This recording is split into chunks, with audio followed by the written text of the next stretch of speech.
Hey, what's up, everybody? It's Justin Milburn. I'm still here, right behind the scenes after the show, Back's Pew Comedy Show. I was going to say backstage, but Back Pew Comedy Show, and I got my man Blame the Comic right here. What's up, man? What's going on, man? You know, I'm just blessed, highly favored, walking in my purpose and trying to remain ordained. You know what I mean? That's what it is. Well, let's take it from right there. What is it that motivates you and that pushes you? You know, you say blessed, highly favored. That, to me, you know, as a Christian, it makes me already think you have belief in Jesus Christ. So, what is that? Is that what moves you? Is that what pushes you to continue going when times get hard? As being a comedian. Yeah, man, because it's my passion. So, ultimately, this is what I want to do with the rest of my life. I love comedy because God has blessed me with this talent, and this is a job where you really don't retire. You know what I mean? As long as my throat don't go out, I'm good. If I just have to go on stage and just sit down on a stool, So I just love comedy, and laughter is the positive cry of the soul. So it's a healing power, and it helps people to escape from their problems for the time being, and I'm just blessed that I have the opportunity to, give that. Yeah. So what do you say to people who it's people out there that actually condemn comedians or talk about comedians like Richard Pryor and say, oh, he does all this cursing and he's not this, he's not a man of God and all this type of stuff. What do you say for the people that are judgmental about your talent and craft that you believe is a gift from God and that you walk in right now? Well, just put it like this, they judge Jesus too, so nobody is above judgment, man. You just really have to be uh, sure in who you are and confident in your heart, and God knows your heart, and you know just because you cuss and it doesn't make you evil or or a bad person. It's just kind of what the event calls for. I went to church this morning, you know what I mean, and long as I can just deliver something positive and you know just Yeah.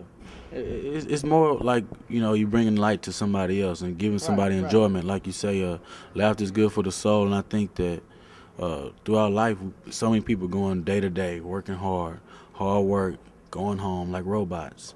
Then for them to get a chance to come and see what you all do here, it gives them a little bit of enjoyment. And I don't think everybody has the talent to do that. So what? How long have you been a comedian? From what I've seen, you've been doing it for a while. So how long have you been doing that?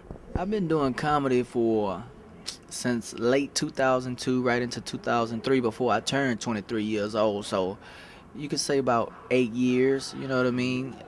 Good 8 years, and I really enjoyed it. I've had some high points, you know what I mean? I had some low points, but it's definitely a journey. This comedy game is, you know, it's a marathon, you know what I mean? It's not a short sprint, and it's kind of it's a love of labor. So, you got to really take it serious and just be totally committed, and that's what I'm trying to do.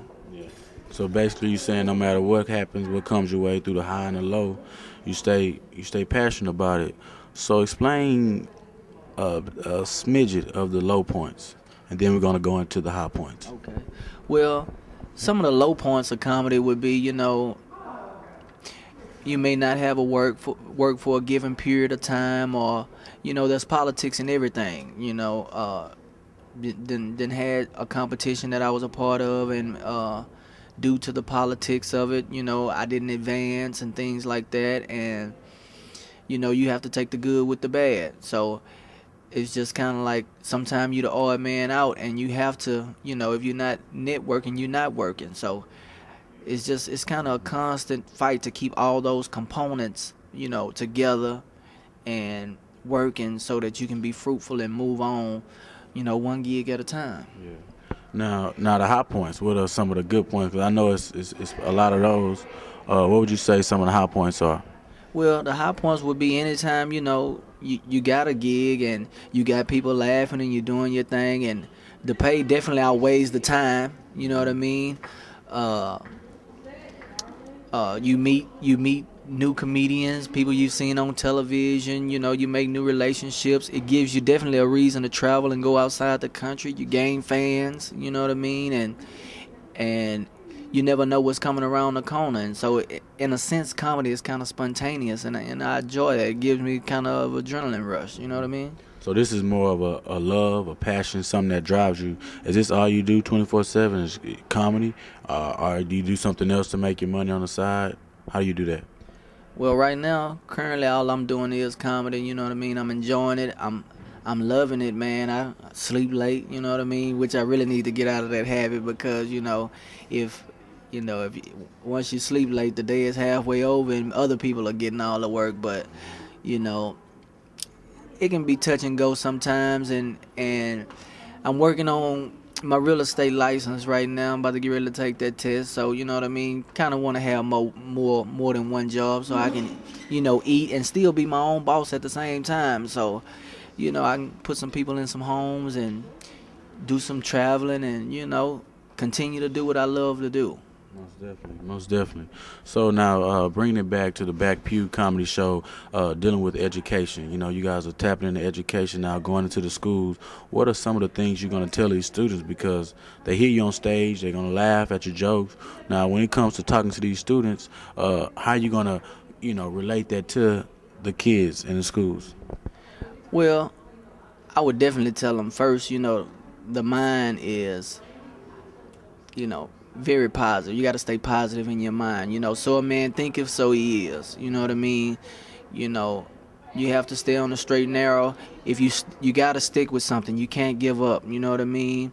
And I would tell them, education is the key. That one thing about college is that it gives you options. You know what I mean? If you don't have a college education, you really don't have any options. You just get a job, and if you lose it, then you back at square one. So, education just gives you options, and variety is the spice of life. So if you want some spice in your life, you need to get your education.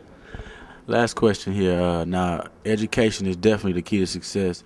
Me, I'm a degree, went to Clark Atlanta University, and I recently heard that you went to University of Houston, downtown Houston. Now, out of all schools, you could have went to TSU, you could have went to Prairie View. What made you decide to say, you know what, nah, I want to go to U of H? Okay, well, I went to U of H. Actually, I went to the Central Campus. Well, and I did go to downtown. Downtown is where I started out. I started basically with my core classes at downtown, and then I transferred to U of H. But the main reason that I went to U of H is because I went to Booker T. Washington High School, which is a majority African American high school, and I wanted to experience something a little different. You know what I mean? I wanted to broaden, meet other races, try to, spread my wings, get to know other people and cultures and what they're like, and just really learn in a diversified environment and know and learn their ways, which helps me to see outside the box of just my people if I'm going to be a comedian. Because one thing is you have to be very observant to, catch humor, because it's humor in everything that we do. Yeah, that's a great point. Well, it's been a wonderful interview with you, man. I appreciate it. And you keep doing your thing, man. I wish you the best in everywhere you go. And when you go to those schools, man, good luck to you. Speak from your heart and keep it up, man. Keep looking fresh, man. Debonair, brother. College educated. This is Justin Milburn, a.k.a. Just in Time, for Carlos Wallace, all right?